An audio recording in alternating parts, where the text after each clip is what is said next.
Akhirnya gue selesai juga nonton Death Note. Meskipun gue ya telat banget nontonnya, tapi gue akhirnya paham kenapa banyak orang yang nyebut anime ini sebagai masterpiece.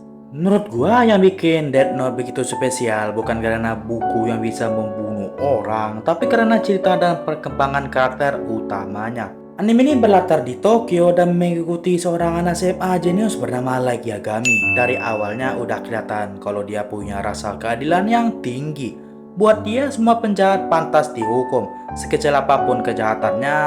Tapi ya, sebagai manusia biasa dia nggak bisa ngelakuin apa-apa selain melihat semua hal itu terjadi. Sampai satu hari saat sedang di kelas, dia melihat sebuah buku hitam jatuh dari langit. Ya, dia coba ngepunggutnya dan awalnya tentu dia nggak percaya sama isi bukunya. Mana mungkin cuma dengan menulis nama orang itu bisa mati ya kan? Karena penasaran saat sore harinya di rumah, Lek coba buku itu kepada seorang penjahat yang sedang muncul di berita. Nah, saat penjahat itu benar mati, dia masih menganggapnya paling kebetulan.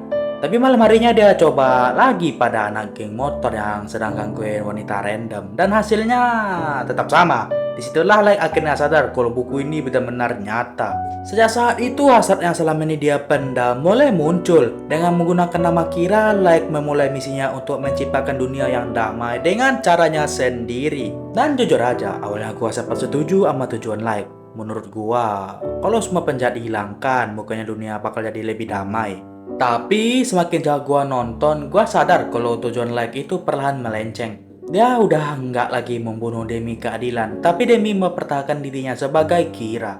Sampai akhirnya muncul seorang detektif jenius bernama L yang mulai mengungkap siapa itu Kira, dan sejak saat itu, gua mulai sadar kalau tujuan Light sebenarnya udah berubah.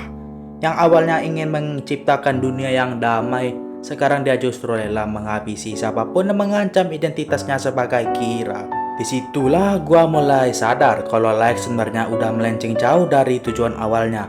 Yang awalnya ingin menciptakan dunia yang damai, lama-kelamaan dia justru ingin menciptakan satu-satunya orang yang menentukan siapa yang pantas hidup dan siapa yang pantas mati.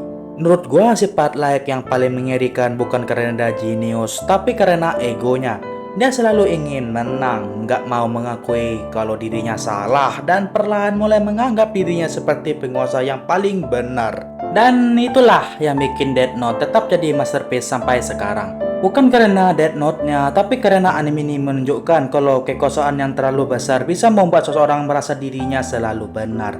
Sampai akhirnya Light berubah menjadi sosok yang dulu ingin ia singkirkan.